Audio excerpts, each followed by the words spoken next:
Boa tarde, meus alunos que estão assistindo minha aula de tarde. Bom dia para quem está assistindo de dia. E boa noite para quem está assistindo à noite. Vamos aqui dar continuidade ao nosso curso de Direito, Cidadania e Trabalho. Nossa segunda aula virtual.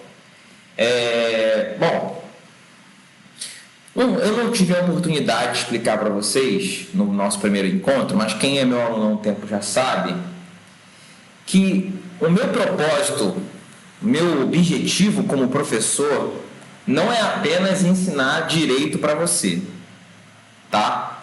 É claro que o objetivo de ensinar direito, ele também visa você ser um profissional técnico de administração que esteja mais qualificado para arrumar um trabalho, para arrumar um emprego, né? Então, por exemplo, ou para poder abrir uma empresa, com esses conhecimentos jurídicos que você vai ter durante o curso comigo, você vai ter um conhecimento de direito que vai ajudar você na sua carreira de técnico como administração, tá? Seja como funcionário, seja como empresário. Ah, professor, eu estou fazendo esse curso, mas eu não quero fazer administração, eu quero fazer psicologia. Não tem nada a ver, né? Eu entendo, eu respeito a sua decisão, porém, alguns conhecimentos técnicos aqui vão te servir para qualquer profissão que você vai desempenhar, mas principalmente vai servir para a área da administração, porque esse é o nome do nosso curso técnico em administração. Então você vai aprender um pouco sobre direito empresarial, você vai aprender um pouco sobre direito do consumidor, porque o empresário precisa saber. Você vai aprender um pouco sobre direito trabalhista, porque você como empregado ou como empresário também precisa ter uma noção. Mas, além desses conhecimentos técnicos que vão servir a você no exercício do seu futuro trabalho, a gente tem uma outra finalidade muito importante aqui no nosso curso. Você sabe qual é? Qual seria um outro grande objetivo que nós teríamos aqui, além de preparar você para o mercado de trabalho ou para o mundo de trabalho? O nosso outro objetivo é preparar você para ser um cidadão participativo. O que eu, como professor, quero que você entenda como cidadão participativo? É aquele cidadão que entende de política, que fala de política, né? E que procura tomar as melhores decisões possíveis na área da política. E aí, uma coisa muito interessante, porque eu estou tocando num assunto um pouco delicado, que muitas vezes o aluno ele tem duas referências. Você que está aí me escutando, você mesmo.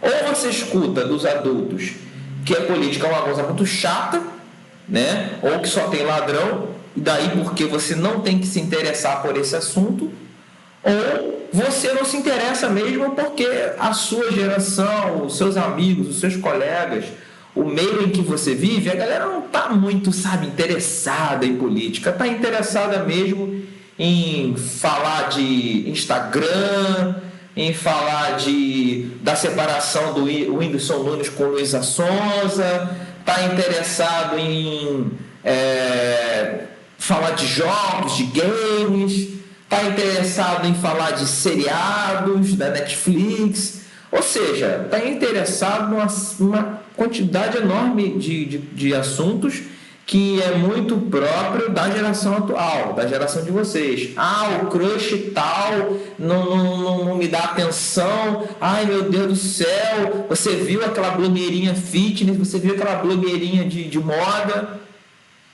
Todos esses assuntos, né, muito recorrentes nessa faixa etária de idade, eles podem ter lá o seu espaço no seu tempo.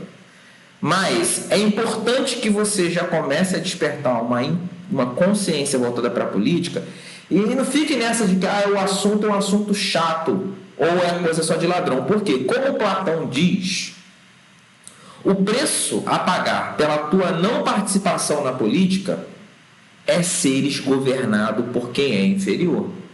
Então é o seguinte, se você realmente quiser seguir nesse caminho de não querer aprender sobre política, pesquisar sobre política, refletir sobre política, saiba e eu vou falar isso com bastante dramatização e calma, que você vai ser prejudicado.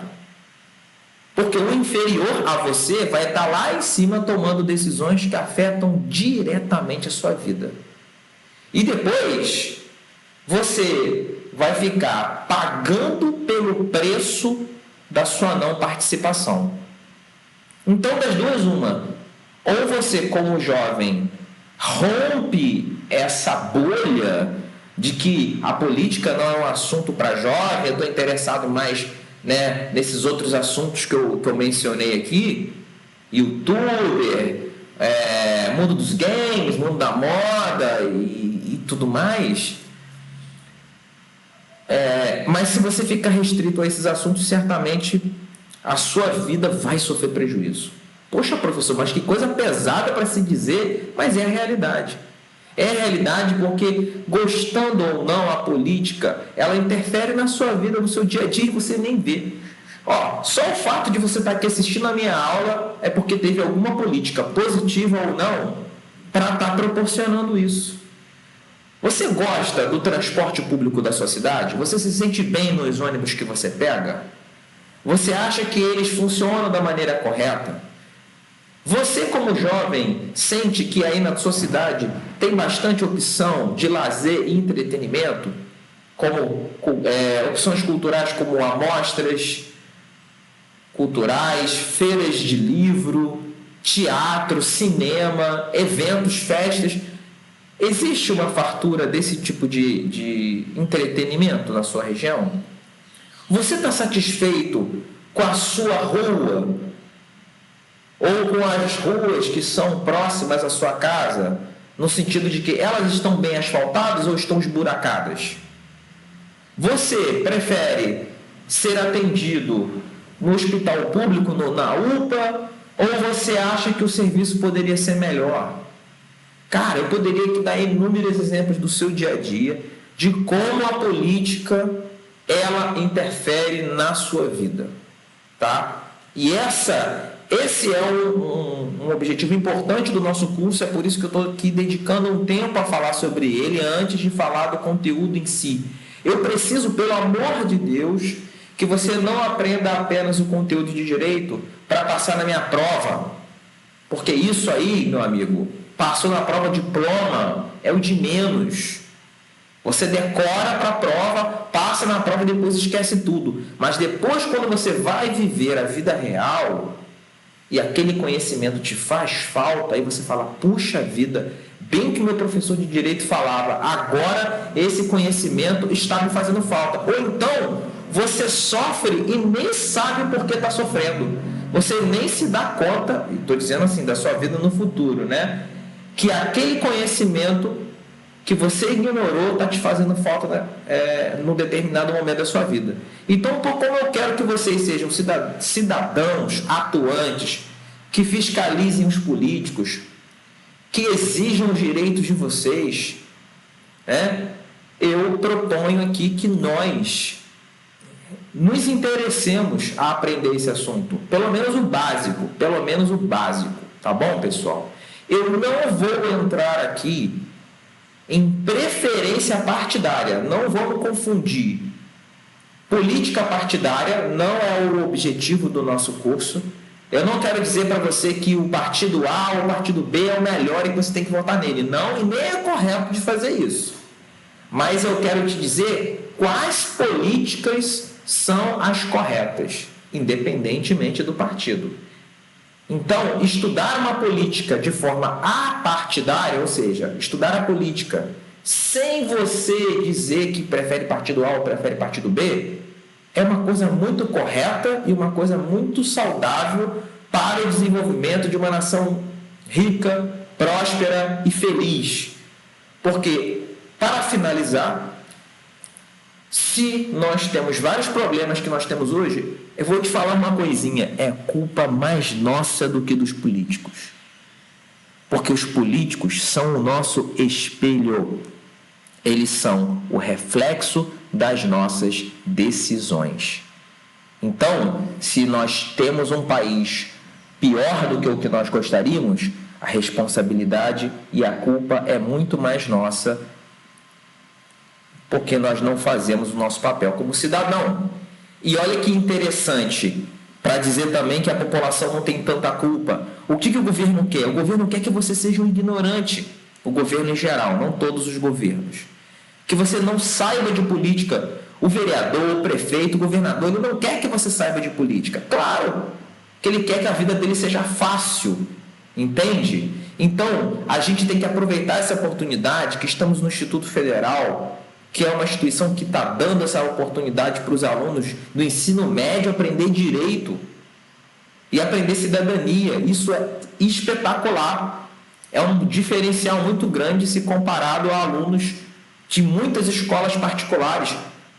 O dia que você se formar, você vai ter um conhecimento muito maior. O fato de você saber algumas coisas em direito vai te dar uma vantagem muito grande se você realmente acreditar que esse conhecimento pode fazer diferença na sua vida, e ele vai, eu te garanto, eu tenho certeza que você vai ser feliz com essa escolha, tá? Eu garanto vocês uma coisa, vocês são uma das poucas turmas no Brasil, eu vou repetir, vocês são uma das poucas turmas no Brasil inteiro que estão tendo a oportunidade de estudar direito no ensino médio. Olha como você é privilegiado. Aí, um aluno poderia falar, privilegiado em ter que estudar, isso não é privilégio. Tão privilegiado é quem não tem que estudar? É quem não estuda, na verdade? É quem fica aí sendo escravo de um salário mínimo porque não teve oportunidade de estudar? A gente não deve nem brincar com isso, dizer, bom é se eu não tivesse que estudar. Estudar é uma bênção. É uma oportunidade que a gente está tendo de poder se aprimorar como pessoa e de no futuro não ter que ficar chorando porque não tem dinheiro para pagar uma conta de luz. Tá certo? Então estudar é uma oportunidade.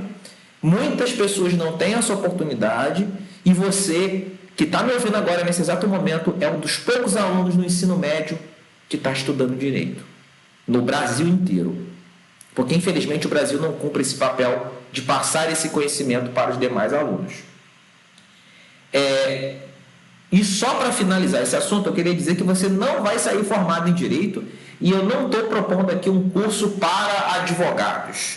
Ai meu Deus, quanto o professor quer que a gente faça um curso de Direito? Isso só fala quem nunca estudou Direito.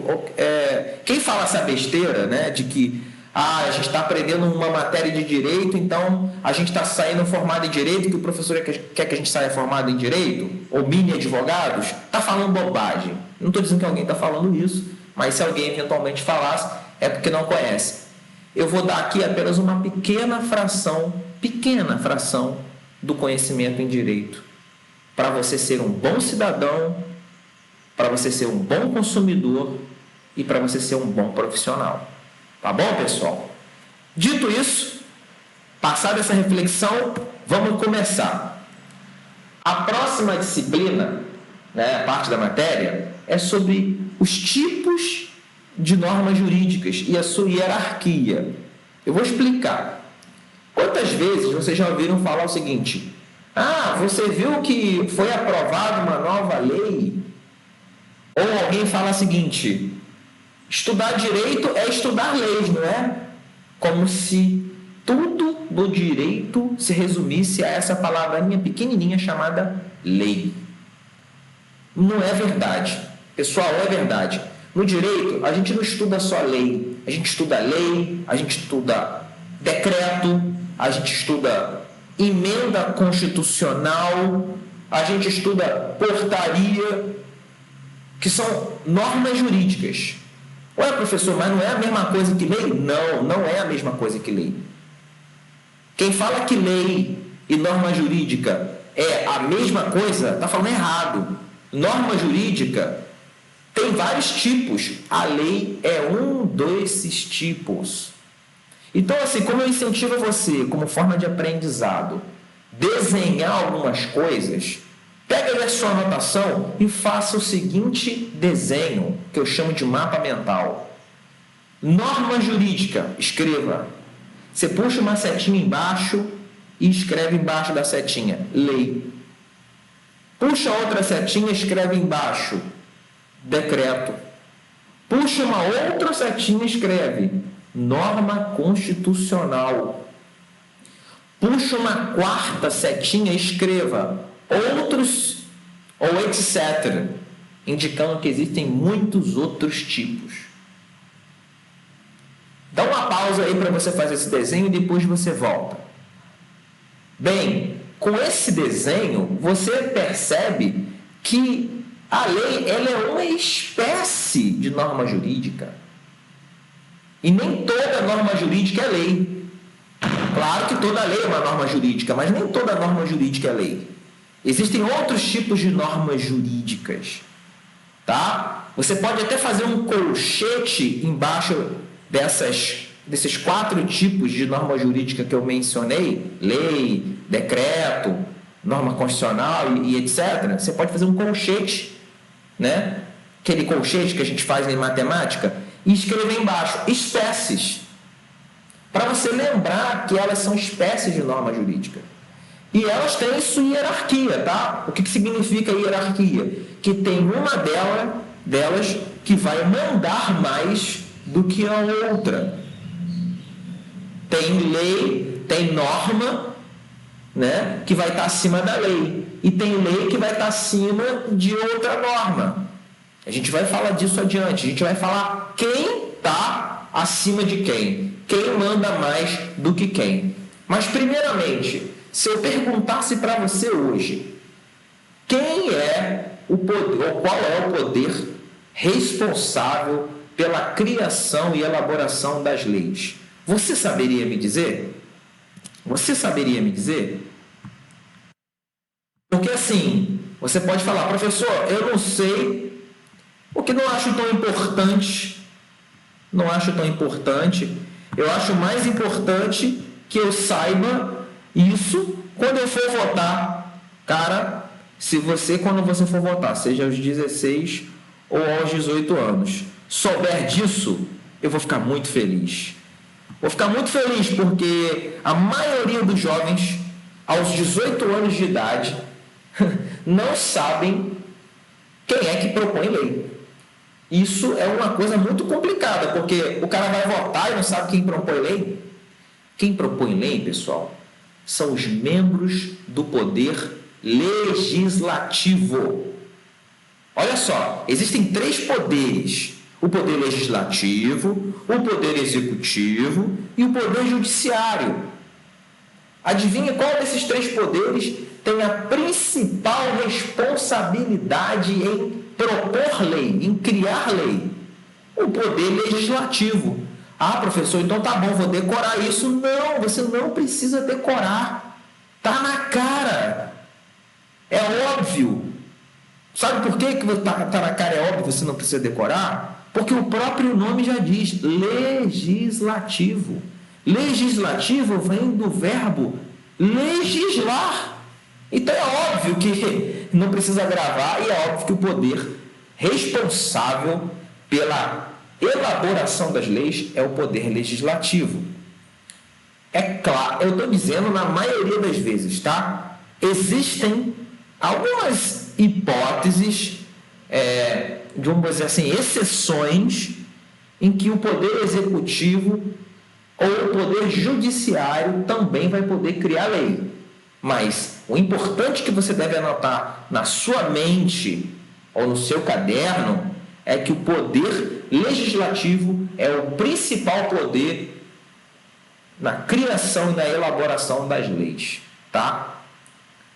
Quem mais pode criar lei? Além do poder legislativo, de uma forma geral, e além do poder executivo e judiciário, de uma forma excepcional, ou uma forma rara. Quem além desses pode legislar? Olha que interessante, você sabia que quando você for eleitor, você e mais um grupo de eleitores poderão propor uma lei sem precisar de deputado, sem precisar de vereador, sem precisar de político?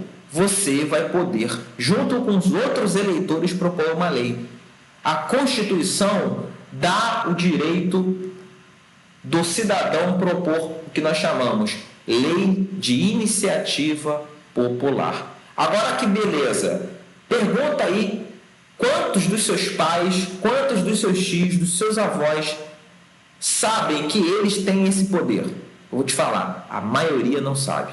A maioria não sabe que tem o poder de propor lei sem precisar do político para fazer isso, para propor a lei, né? Aprovar a lei, discutir a lei, aí são outros 500. Mas pelo menos para propor a lei, você não precisa do político se você reunir aí uma série de condições, tá? Que não precisamos entrar em detalhes, mas você só precisa saber que você, como eleitor e um grupo de eleitores, pode propor uma lei de iniciativa popular. O meu aluno, ele vai sair formado sabendo disso, mas 99% da população brasileira não sabe. Vamos continuar. Olha só quantas normas jurídicas nós temos. Temos Constituição Federal, temos Tratado Internacional de Direitos Humanos, que vale como emenda constitucional, temos lei complementar, lei ordinária, medida provisória, enfim, uma série de normas. A gente vai falar de algumas delas nas aulas seguintes, tá bom? Mas só para você perceber que norma jurídica é um gênero que contempla várias espécies. A lei é apenas uma espécie. Olha só a pirâmide de Kelsen. Primeiro, quem é Kelsen? Kelsen foi um estudioso do direito, um filósofo austríaco, um filósofo jurídico austríaco, um cara que tinha aí uma cabeça boa para pensar o direito. E ele falou assim, pô, caramba, né? Existe norma jurídica aberta. E se uma falar A e a outra falar B? Qual que eu devo escutar? Você já parou para pensar que isso pode acontecer? Com tanta norma jurídica, pode acontecer de uma falar uma coisa diferente da outra. E a gente precisa saber a quem a gente deve seguir. Pois bem, a pirâmide de Kelsen resolve esse problema, porque ela coloca hierarquia e ela diz quais são as normas que estão acima das demais. A Constituição Federal, que não é a lei, Constituição Federal não é lei, Constituição Federal está acima da lei, é a norma suprema. A Constituição Federal, ela tem uma força, pessoal, que se a lei falar uma coisa diferente, a Constituição Federal vai lá e fala, não, essa lei não vale nada. Suponhamos que um prefeito da sua cidade seja daquela religião que diz que tem que guardar o sábado. Tem uma religião que diz que você não pode fazer muita coisa no sábado. E aí o prefeito proíba, através de uma lei, ele sanciona uma lei que proíbe os munícipes, os cidadãos, de ir na rua no sábado. Já pensou? Essa lei ela vai ter validade? Não, ela não vai ter validade. Porque ela está abaixo da Constituição. E a Constituição manda muito mais do que a lei. Entende? A Constituição garante a liberdade do ir e do vir, de ir e vir. Aproveitando que nós estamos falando da Constituição, o que é Constituição? Bom, vamos lá. Primeiro é o que eu falei, né? Você não precisa decorar tudo. Pelo contrário, lá quando a gente for fazer as perguntas no fórum, pelo amor de Deus, não respondam tudo decoradinho. Vem aqui, copia e cola. Se você copiar a resposta da internet, cola lá, eu vou saber que você copiou e colou. Se você copiar e colar do slide dessa aula aqui, eu vou saber que você colou. Ah, professor, então o que eu devo fazer? Você deve escolher as palavras-chave, que eu vou falar para você quais são. Você pode decorar só essas palavras-chave, mas todo o resto da resposta tem que ser da sua cabeça, tá? Então vamos lá. O primeiro termo, você pode até fazer outro mapa mental aí e colocar Constituição Federal, teu caderno. Puxa uma setinha. Primeiro termo-chave, norma suprema. A Constituição é uma norma suprema, porque a Constituição é a norma mais importante de todas. É a que manda mais. Tá? Então, assim, a Constituição ela é uma norma suprema porque todas as outras normas devem obediência a ela, nenhuma outra norma pode contrariá-la, pode dizer algo diferente do que ela diz, tá? Não pode. E ela não é só uma norma jurídica. Olha que interessante, a Constituição Federal não é só uma norma jurídica, mas é uma norma jurídico-política. É por isso também que quem fala que nós não devemos debater política nas escolas não sabe do que está falando. Porque a Constituição Federal, não seria muito interessante que todos os alunos tivessem uma noção de Constituição Federal, pelo menos o básico? Então, ao ter noção de Constituição Federal, eles já vão estar estudando política. Não tem como você falar de Constituição sem falar de política. É impossível, porque a Constituição é uma norma jurídico-política. Tá? Aí você pode puxar uma outra setinha, que é a Constituição Federal, ela bota assim, regulação das instituições públicas de forma básica. Regulação das instituições públicas de forma básica. Professor, não entendi. O que é isso? É o seguinte, sabe as instituições públicas que você tem no Brasil? Você está assistindo aula pelo Instituto Federal Fluminense. É uma instituição pública, não é? Está previsto na Constituição as instituições técnicos profissionalizantes. Professor, um dia eu quero fazer uma universidade federal. As universidades também são uma instituição pública, não são? Então, elas também estão previstas na Constituição, e a Constituição, ela dá, assim, uma noção geral de como a universidade vai funcionar. O mesmo com as polícias, o mesmo com as forças armadas, o mesmo com os poderes legislativo, executivo e judiciário, defensoria pública. Todas as instituições públicas, elas têm as normas gerais, ou seja, coisas assim mais gerais mesmo, né? Previstas na Constituição.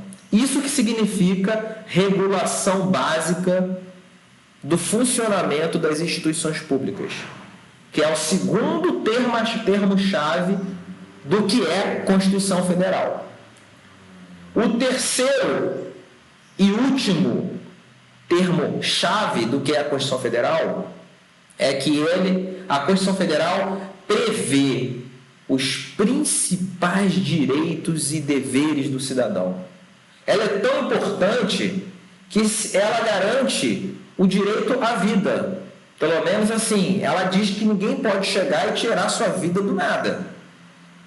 Ela garante o seu direito à liberdade. Você pode dar a sua opinião, ou você pode ir e vir. Existem vários tipos de liberdade. Você pode escolher a religião que você quiser sem ser discriminado por isso. Você tem direito a acreditar na sua fé. Você tem direito à propriedade, que é você está assistindo minha aula pelo computador, pelo celular, não pode chegar uma pessoa maluca do nada e falar: olha, eu não te conheço, mas agora esse computador é meu. Não pode. Se a pessoa fizer isso, ela vai ser processada criminalmente. Por quê? Porque a Constituição garante o seu direito de propriedade. E você também tem direito à segurança. Então, vida, liberdade, igualdade, propriedade e segurança são os direitos fundamentais do cidadão. Então, você fecha aí a quarta setinha, que é direitos e deveres fundamentais do cidadão. Ponto. Ao você memorizar esses três termos-chave que eu falei para você, repetindo, o primeiro termo-chave é a norma suprema. Segundo termo-chave, regulação básica do funcionamento das instituições públicas. Terceiro ponto-chave, direitos e deveres fundamentais do cidadão. Você já tem tudo o que você precisa para você formular a sua resposta do que é Constituição Federal. Agora vai lá, pega isso tudo, essas três setinhas que você colocou no desenho, e faz o seu próprio conceito. Com as suas palavras. Eu faço questão que seja com as suas palavras.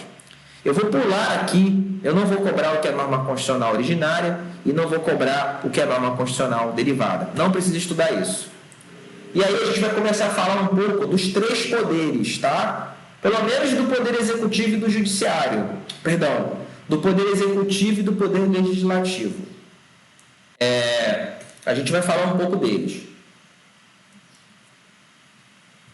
Estamos falando de Constituição, então a gente pode falar dos poderes. O Poder Executivo, pessoal, é o poder que ele vai ser tipo o administrador. Ele vai pegar a lei foi criada, mas quem que vai botar a lei em prática? É o Poder Executivo. Olha o nome, executivo, vem de executar. Executar vem de você tomar ação, você colocar em prática. Olha só como é fácil raciocinar e não precisa decorar. Então, eu tenho uma lei dizendo que toda criança tem direito à educação, que tem direito à creche. O que o Poder Executivo vai fazer? Ele vai construir a creche e ele vai pagar o salário dos funcionários da creche. Isso é execução, isso é colocar em prática. Então, o Poder Executivo, ele é responsável, olha aí, tá vendo esse mapa mental? Você pode colocar aqui, Poder Executivo é responsável por colocar em prática as leis e as políticas públicas, tá? Você pode até incluir essa setinha aqui. E você tem o Poder Executivo dividido em várias unidades da federação, porque assim, você está agora o quê? No seu município, né? Creio eu, o município de Itaperuna, ou é o município de Tombos, ou é o município de Muriaé, não sei. Mas além do seu município, da esfera municipal, você tem a esfera estadual, que é o estado do Rio de Janeiro. E além da esfera municipal e a esfera estadual, você tem a esfera federal, que é representada pela União. União, não tem nada a ver com açúcar, é o nome do ente federativo, tá? Que representa a parte federal do nosso estado. Quem é o chefe do Poder Executivo que representa aí o seu município, no âmbito municipal? Quem é o chefe do Poder Executivo que responde por Itaperuna, que executa as políticas públicas de Itaperuna, que faz cumprir as leis em Itaperuna? O prefeito. Tá? No âmbito do Estado do Rio de Janeiro, quem é que faz cumprir e executa, põe em prática as leis? No âmbito do Estado do Rio de Janeiro como um todo, o governador, que está aí para o quarto governador que está sendo processado por corrupção. E no âmbito federal, o político responsável, chefe do Poder Executivo, é o presidente da República. Tá bom? Vamos falar agora do Poder Legislativo. O Poder Legislativo também, ele se divide tanto no âmbito federal, que está lá na União, como eu disse, quanto no âmbito estadual, quanto no âmbito municipal. Primeiro, antes de falar de cada um desses âmbitos, federal, estadual, municipal, eu quero chamar a atenção para uma coisa. Professor, eu já entendi o que é poder legislativo. Que legal, não é mesmo?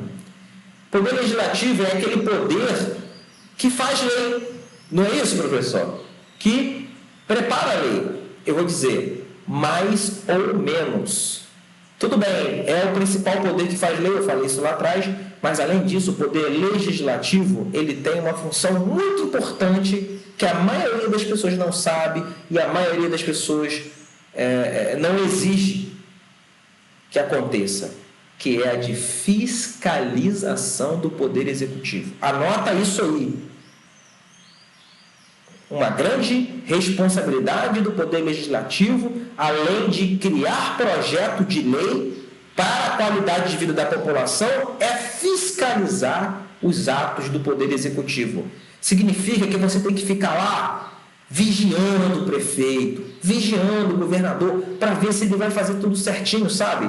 Você vai ter que verificar se ele está gastando errado, se ele não está gastando demais, se ele não está colocando, ocupando a prefeitura ou os cargos públicos só com parente dele. Enfim, o Poder Legislativo, ele age como fiscal mesmo, um vigia, sabe? E pouca gente sabe disso. Porque muitas das vezes o vereador, por exemplo, ele vai lá, oferece um emprego, oferece um aterro no terreno, oferece uma vaga no hospital, oferece um emprego, e aí o cara vai e vota no vereador. Mas o que o candidato ao poder legislativo tem que fazer, número 1, é propor boas leis, e número 2, é fiscalizar o poder executivo referente ali ao cargo que ele está se propondo a eleger. Tá? Isso é muito importante. E no âmbito federal, você teve um exemplo disso quando a Dilma sofreu impeachment. Vocês acompanharam isso. A Dilma sofreu impeachment, foi um ato de fiscalização do poder legislativo. Porque o poder legislativo entendeu que a Dilma gastou errado, que a Dilma não agiu correto. E aí o que eles fizeram? Tiraram a Dilma de lá. Tá? Não estou dizendo que foi certo e nem que foi errado. Apenas estou dando um exemplo.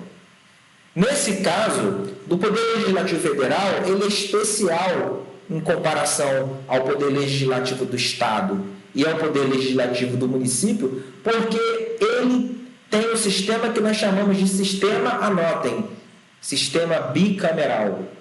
O que é o sistema bicameral? É o sistema que tem 2 tipos de legisladores. Nós temos 2 tipos de legisladores no âmbito federal. Nós temos os deputados federais e nós temos os senadores. Tá? Então você tem 2 tipos de legislador no âmbito federal. E a isso nós damos o nome de sistema bicameral. Professor, eu preciso memorizar isso. Ai, meu Deus, meu filho, de novo, minha filha, olha como é fácil. Bicameral. Bi não é 2? Pronto. Você já vai lembrar que bicameral são 2 tipos de legisladores, porque bi lembra 2. E quando você quiser falar um termo que englobe tanto o Senado quanto a Câmara dos Deputados, um termo que una essas 2 casas, você vai falar o nome Congresso Nacional. Olha aqui na frente do nosso desenho um colchete em que tem o Congresso Nacional. Ele contempla tanto o Senado quanto contempla a Câmara dos Deputados. Está vendo isso? Se não está vendo, dá uma pausa para você ver. Congresso Nacional contempla as 2 casas. Professor, e entre esses 2 existem diferenças? Entre o Senado e o deputado federal? Sim, existem diferenças. Vamos lá. No Senado, primeiro, o mandato é de 8 anos. Então, quando você votar no senador, cuidado, porque se você escolher errado, você vai ter colocado uma bomba por 8 anos lá no Congresso Nacional e você vai pagar o pato por isso. Por isso a gente tem que ter cuidado. Já o mandato do deputado federal é de 4 anos. Essa é a primeira diferença e, por vezes, eu pergunto para os meus alunos a diferença, tá? No caso do Senado, você tem uma quantidade muito menor, de legisladores. Você não precisa decorar, atenção, não precisa decorar o número. Mas aqui entre nós, senadores são 81 apenas, enquanto deputados federais são 513 deputados federais. Tá? E a última diferença entre eles é a forma como eles são eleitos. O senador é eleito de uma forma diferente de como o deputado federal é eleito.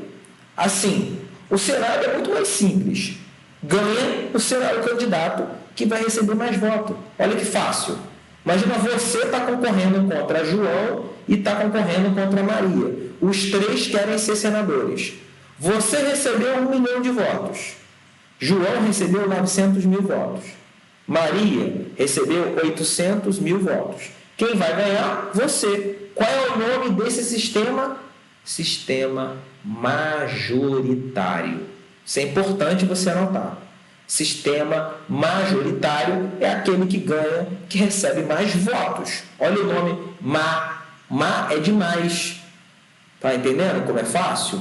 Tá? Já os deputados federais, eles são eleitos por outro sistema, que nós chamamos de sistema proporcional. Por quê? Porque no caso, o voto ele não vai diretamente para o político, para o candidato. O voto ele vai para o partido e o partido divide o número de vagas no Congresso proporcionalmente. Eu sei que ainda você não entendeu, mas assim, com exemplo vai ficar mais fácil. Enquanto no senador vai ganhar aquele que recebe mais votos, no sistema proporcional vai ganhar aquele cujo partido recebeu mais votos. Olha a diferença. Se você, como candidato a deputado, ganhou 1 milhão de votos, mas o seu partido não teve nenhum voto além do seu, e em contrapartida, em comparação, o outro partido recebeu 30 milhões de votos, ou seja, 30 vezes o voto que você recebeu. É possível que o cara lá, que o caboclo lá, que ganhou 500 votos, entre para a vaga de deputado e você que ganhou 1 milhão de votos não entre. Por quê? Porque o que importa não é o número de votos que cada candidato recebe, e sim o número de votos que cada partido recebe e divide proporcionalmente entre os seus candidatos. Então, resumindo, o sistema proporcional é aquele em que o número de votos no partido, dividido proporcionalmente pelo número de eleitores, é que vai definir se o cara vai ser eleito ou não. Eu me lembro, desculpe pessoal, aqui o barulho da minha porta batendo, o vento, mas eu me lembro no caso do Tiririca. O Tiririca, quando foi eleito, ele recebeu tantos votos, que ele carregou uma penca de outros deputados com ele, mesmo que esses outros tenham recebido menos votos. Isso é o sistema proporcional. O número é dividido proporcionalmente pelos candidatos daquele partido, tá? Esse sistema proporcional é a segunda grande diferença entre os deputados federais e o Senado. Todo o resto do poder legislativo, como estadual ou municipal, é pelo sistema proporcional, tá? O único grupo, atenção a isso, o único grupo do poder legislativo que não é eleito pelo sistema proporcional é a do Senado. O Senado é majoritário. Todo o resto, seja deputado estadual, deputado federal, vereador, é sistema proporcional. Vale o número de votos colocado no partido e dividido proporcionalmente. Tá bom? Vamos falar agora, então, exatamente, do poder legislativo estadual e poder legislativo municipal. Se você está cansado, se já dei muita informação, pausa, dá uma paradinha, dá uma descansada, daqui a 15 minutos você volta, tá? O poder legislativo estadual, assim como o poder legislativo municipal, é mais simples, porque aqui o sistema é unicameral. Se bicameral é 2 casas, adivinha o que é unicameral? Uni é de único. Significa que só tem uma casa, que só tem um departamento do poder legislativo, seja no estado, seja no município. No estado você tem as assembleias legislativas, como a gente está vendo aqui. Enquanto no município você tem as câmaras municipais. No estado, você tem os deputados estaduais. Pô, claro que é deputado estadual, é do estado. Enquanto no município, você tem os vereadores. Tá bom, pessoal? E aqui, inclusive, está escrito errado aqui no título, tá? Poder Legislativo Municipal e Estadual. Tá errado isso aqui, tá? A legenda é estadual. Tá bom, pessoal? Estadual. Ficar alguma dúvida, vocês mandam lá para o Fórum Permanente de Dúvidas, mas também pode voltar à aula, assistir mais de uma vez. Essa é a vantagem de a gente ter uma aula gravada. Voltando a falar de Constituição Federal, é possível falando de uma norma tão importante como a Constituição Federal, que prevê os direitos e deveres também, não só direitos, mas também deveres fundamentais do cidadão, é possível que ela seja modificada? Porque, sim, concorda comigo, em se tratando de uma norma tão importante como a Constituição Federal, talvez fizesse sentido em não modificá-la, em não trazer mudanças para ela. A resposta vai ser depende. Aliás, você vai me ouvir falar muitas e muitas vezes durante o curso. Qual é, não sei o que lá? Depende. No direito, depende é uma máxima. Tá? Assim, existem normas constitucionais que elas não podem ser alteradas, a não ser no caso de você aumentar direitos. Vou repetir. Existem normas constitucionais, normas da Constituição, que não podem ser alteradas, somente se for para aumentar direitos, jamais para reduzir direito ou excluir direito. O nome que nós damos a essa norma chama-se cláusula pétrea, tá?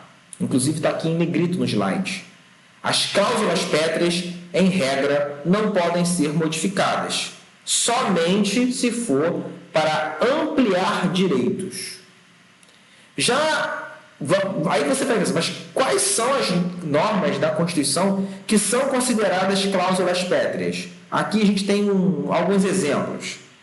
Lembra quando eu falei dos direitos fundamentais do cidadão? O direito à vida é uma cláusula pétrea. O direito à liberdade de expressão é uma cláusula pétrea. A liberdade de ir e vir é uma cláusula pétrea. Se alguém quiser propor uma emenda constitucional que proíba o cidadão caminhar na rua ao sábado, porque o sábado deve ser guardado pela religião X, essa emenda constitucional ela não pode nem ser proposta, porque ela está violando uma cláusula pétrea. Qual cláusula pétrea? Da liberdade de ir e vir. Então você não pode propor uma modificação na Constituição que vai diminuir esse direito, que é a liberdade de ir e vir. Não pode.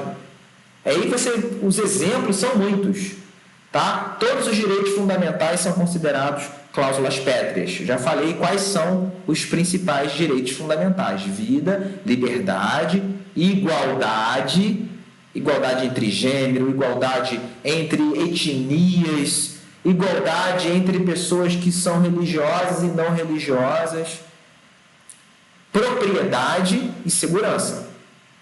Outro também que é uma cláusula pétrea é o voto secreto, universal e periódico. Vocês sabem que teve um tempo no Brasil em que você não votava diretamente para presidente. Na ditadura, em que falam que não era ditadura, as pessoas não podiam escolher seu presidente. Elas votavam num deputado e esse deputado que ia escolher o presidente por elas. Então não existia o voto direto, o voto na pessoa que você quer como presidente.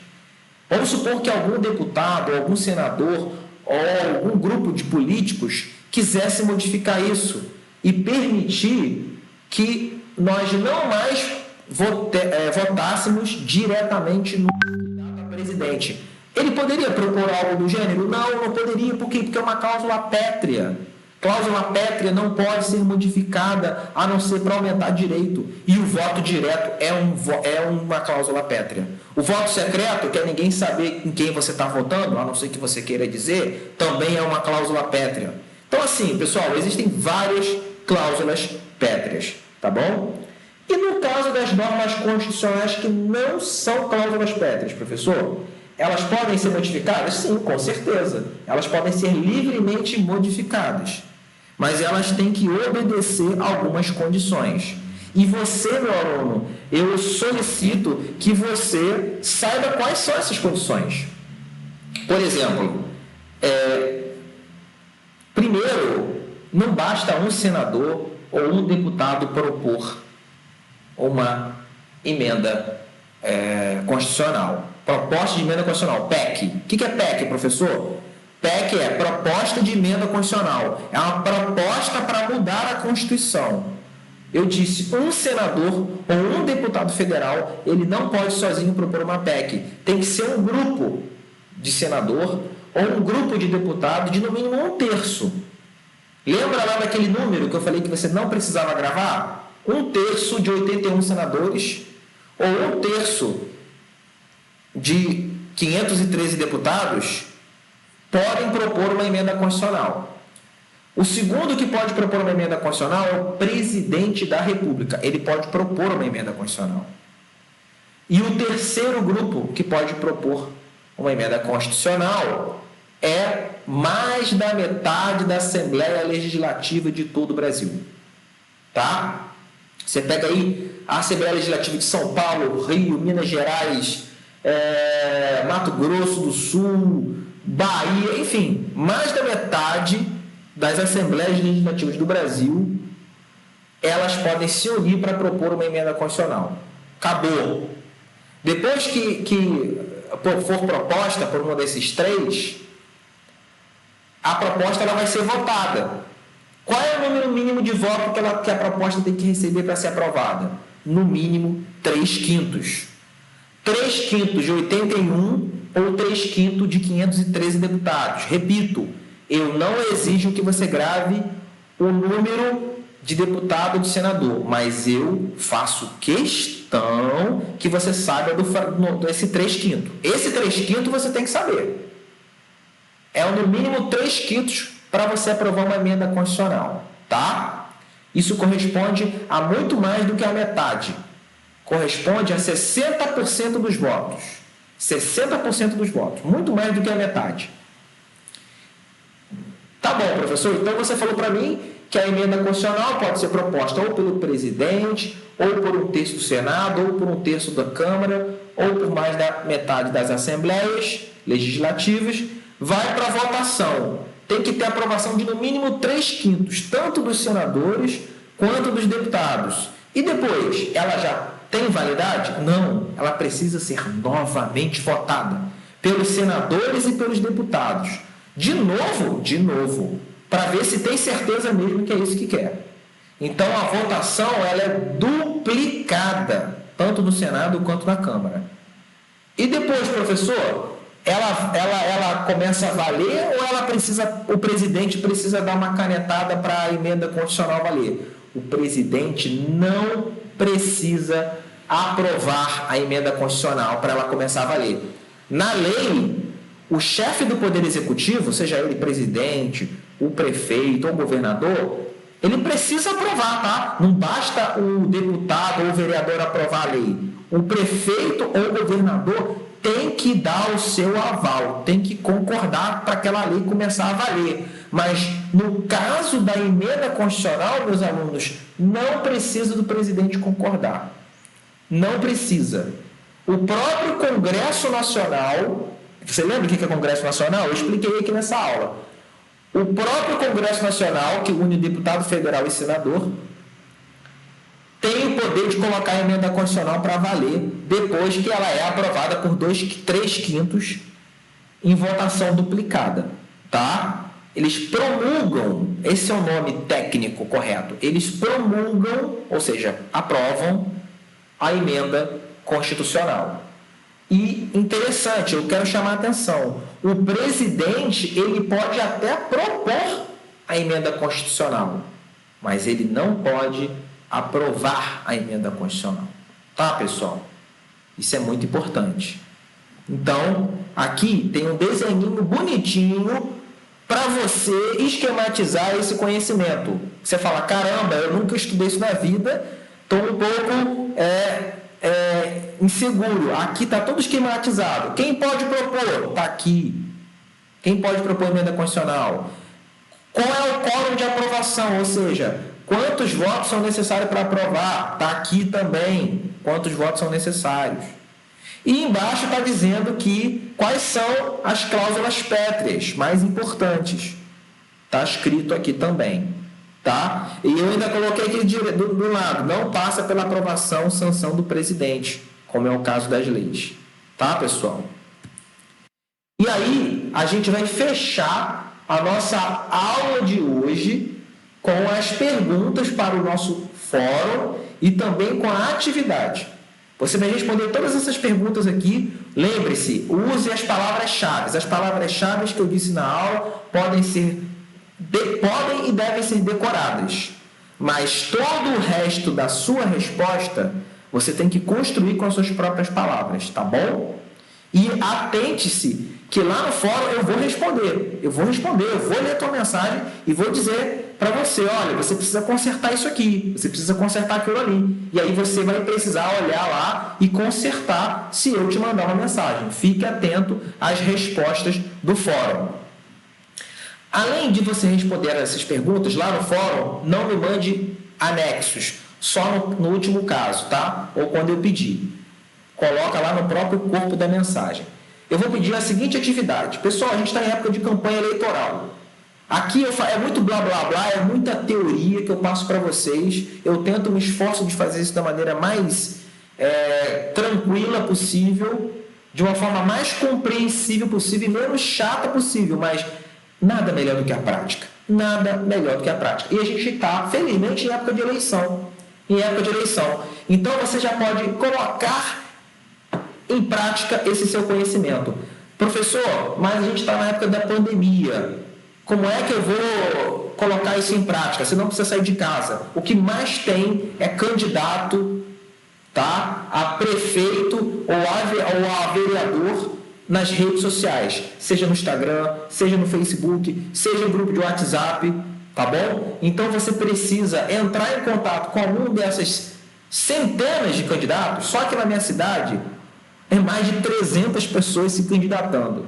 E você precisa fazer uma entrevista virtual com ela. Pode ser pelo Messenger do Facebook, pode ser pelo Messenger do Instagram, pode ser pelo WhatsApp, não importa. Você tem que fazer uma entrevista com ela, perguntando três coisinhas, tá? Primeiro, candidato, quais são as suas propostas no caso de você ser no vereador? Caso sendo vereador, né? Eu até coloquei aqui candidato a vereador, porque candidato a vereador tem muito mais do que candidato a prefeito. Mas se alguém quiser muito fazer entrevista com candidato a prefeito, fala comigo através do grupo das representantes, que a gente dá um jeito. Mas vereador é muito fácil. Você vai poder entrar em contato em vários grupos aí da internet. E você vai falar, quem aqui está se candidatando a vereador? Me indica. Vai aparecer uma penca para você, correndo atrás de você. Tá? E você vai falar o seguinte, olha só, quero fazer uma entrevista e dependendo das as suas respostas vão ser divulgadas no grupo de alunos. Você fala isso para ele, para o candidato. Ah, beleza.